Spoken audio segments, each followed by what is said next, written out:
ओम नमः शिवाय। जय श्री महाकाल। मेरे देवों के देव महादेव आप पर यूं ही कृपा बरसाए रखें, आपकी कामना पूर्ण करें और जीवन में जितने भी दुख है, समस्या है, वो खत्म करें। तो गुरु जी ने कहा है कि अगर आपके जीवन में किसी भी प्रकार की समस्या चल रही है, चाहे वो धन प्राप्ति को लेकर हो, आपकी कोई ऐसी कामना है, इच्छा है जो आप चाहते हो कि भगवान शंकर और विष्णु भगवान पूर्ण करें, तो उसके लिए आपको उपाय करना है। साथ ही साथ नौकरी से जुड़ी समस्या या विवाह से जुड़ी समस्या है, तो उसके लिए भी आपको इस प्रकार से 11 चने की दाल लेना है, बेलपत्र लेना है और विशेषकर ये उपाय कर लेना है।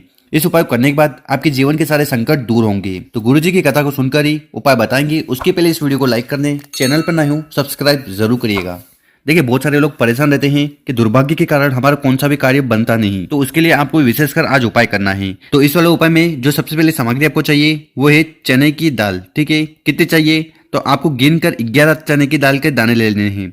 इसके बाद जो अगली सामग्री है वो है गुड़। ठीक है, तो आपको इस प्रकार से गुड़ के 1-2 टुकड़े ले लेने हैं। इसके बाद जो अगली सामग्री आपको लेनी है वो है बेलपत्र। तो आपको इस प्रकार से एक बेलपत्र लेनी है और जब भी बेलपत्र लो ना, तो आपको ऐसी बेलपत्र लेना है जो कहीं से खंडित ना हो।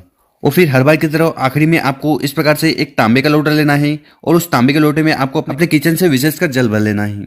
फिर इन बताई गई सामग्री को लेकर आपको पहुंच जाना है शिव मंदिर। सुबह समय मिले तो सुबह, शाम को समय मिल रहा हो तो शाम को। कि शिव मंदिर में जाकर सबसे पहले आपको दक्षिण दिशा में बैठ जाना है।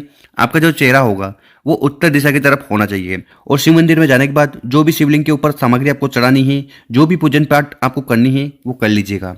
फिर हमें ये विशेषकर उपाय करना है। देखिए, शिवलिंग पर जो भी चीज चढ़ाई जाती है उसका कुछ ना कुछ कारण होता है। तो वो कारण हम जान लेते हैं कि शिवलिंग के ऊपर चने की दाल इसलिए समर्पित की जाती है ताकि आपका जो दुर्भाग्य है वो सौभाग्य में बदले। इसी के साथ शिवलिंग के ऊपर बेलपत्र इसलिए समर्पित की जाती है क्योंकि ये माता के प्रेम आंसुओं से बनी है। और इसका उपाय अगर आप शिवलिंग पर जाकर करते हैं ना किसी भी दिन, तो इससे भगवान भोलेनाथ बहुत ज्यादा प्रसन्न होते हैं। उसी प्रकार शिवलिंग के ऊपर अगर आप गुड़ का उपाय करते हैं तो इससे आपके जीवन में जो अंधकार है वो समाप्त होता है और तेज की वृद्धि होती है। तो इस वाले उपाय में आपको करना क्या है कि आपके पास जो गुड़ का टुकड़ा है ना, उसको सबसे पहले उठाना है और आपके पास जो जल का पात्र है उसके अंदर डाल देना है। और इसके बाद थोड़ा गुड़ वाला जल लेना। इन 11 चने की दाल के ऊपर आपको गुड़ वाला जल डालना है। तो कहने का मतलब है कि आपको चने की दाल थोड़ी गीली कर लेनी है। और इसके बाद आपके पास से 11 चने की दाल, ठीक है, तो आपको एक एक चने की दाल उठाना है और शिवलिंग के ऊपर समर्पित करते जाना है। ओम नमः शिवाय, श्री शिवाय नमस्तुभ्यम का स्मरण कर लेना है। तो इस प्रकार से आपको एक एक करके सारी चने की दाल शिवलिंग के ऊपर समर्पित कर देनी है। देखिए, गुरुजी अपनी कथा में कहते हैं कि ये जो चने की दाल है ना, ये स्वर्ण के समान है।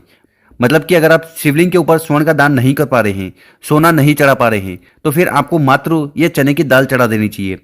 तो आपको उतना ही फल मिलेगा जितना आप सोना चढ़ाओगे।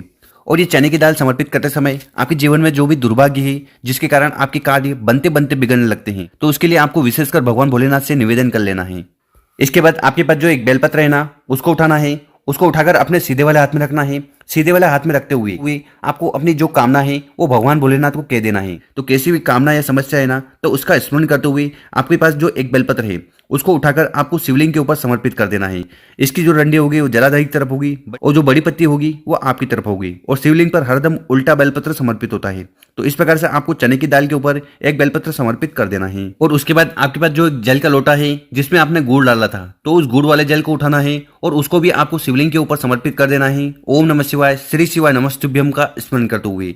इसके बाद आपको शिवलिंग के पास बैठ जाना है। अपना नाम और गोत्र का उच्चारण करते हुए आपकी जो भी कामना है या समस्या है जिसके कारण आप दुखी रहते हो, परेशान रहते हो, वो एक बार और भगवान भोलेनाथ को कह देना है। गुरु जी कहते हैं कि इस उपाय को करने के बाद भगवान भोलेनाथ बहुत ज्यादा प्रसन्न होंगे, आपकी जो भी कामना है वो पूर्ण करेंगे और समस्या खत्म करेंगे।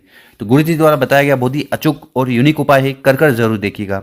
और अगर आपको वीडियो अच्छी लगी हो ना, तो इस वीडियो को कम से कम 5 लोगों के साथ जरूर शेयर करें ताकि उन लोगों की मदद हो पाए। ओम नमः शिवाय।